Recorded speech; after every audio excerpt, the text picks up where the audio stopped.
The air smelled of sweat, cigar smoke, and desperation. The dimly lit room was filled with men draped in expensive suits, their faces carved from stone, their eyes cold and hungry.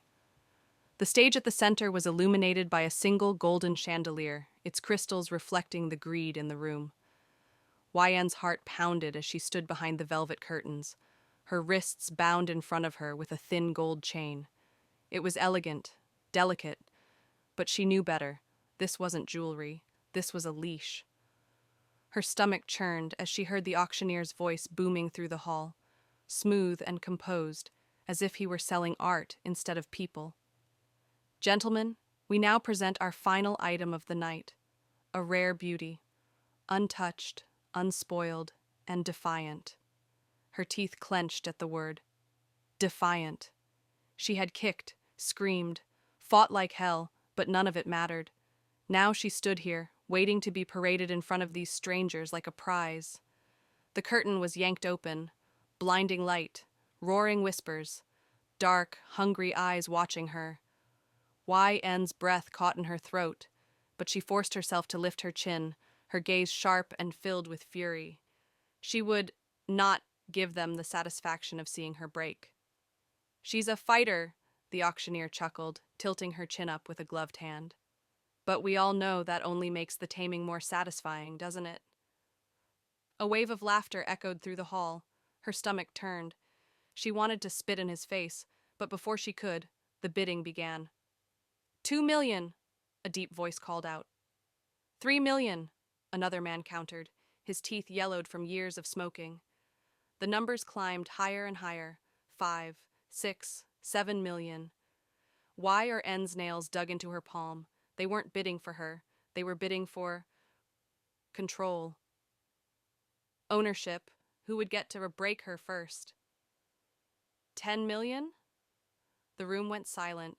YN's breath hitched at the sheer authority in that voice. It was smooth, deep, edged with danger, a voice that commanded. She turned her head, following the direction of the sound. That was when she saw him. He was sitting in the back, his presence swallowing the air around him. A black suit molded perfectly to his strong, broad shoulders. His dark hair fell slightly over his forehead, but it did nothing to soften the sharpness of his features. His chiseled jawline, his piercing gaze that cut through the dim lighting like a blade.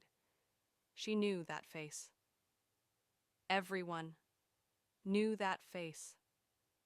Jungkook, leader of the most feared mafia syndicate in the country, a king in the underworld, a devil dressed in silk and shadows. Murmurs filled the room. Jungkook's here? He never bids at these things. Who the hell would dare outbid him? No one. The auctioneer's smirk faltered. 10 million going once. YN's chest tightened. She didn't know what was worse, being owned by a filthy old man who would treat her like a toy, or by Aya and him. A man who could kill without blinking, a man who could destroy her. I won't be owned. Summoning every ounce of courage, she lifted her chin and glared directly at Jungkook. Going twice, his lips curled into a smirk. Bastard. Sold to Mr. John. A final clang of the auction gavel sealed her fate.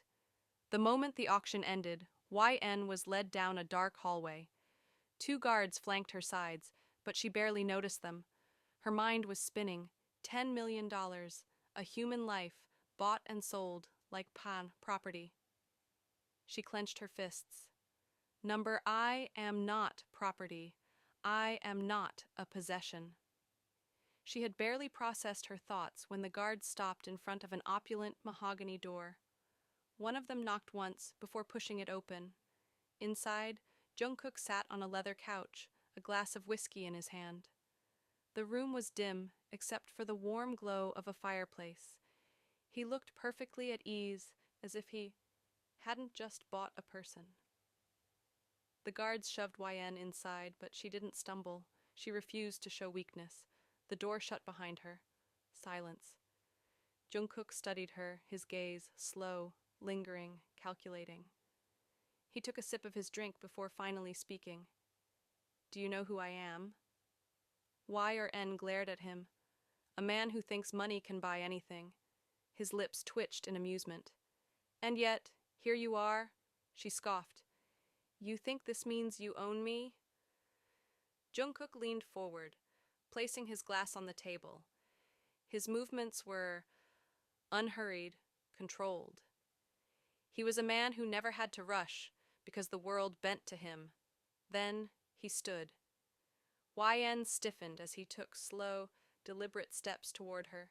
He moved like a predator, smooth and lethal.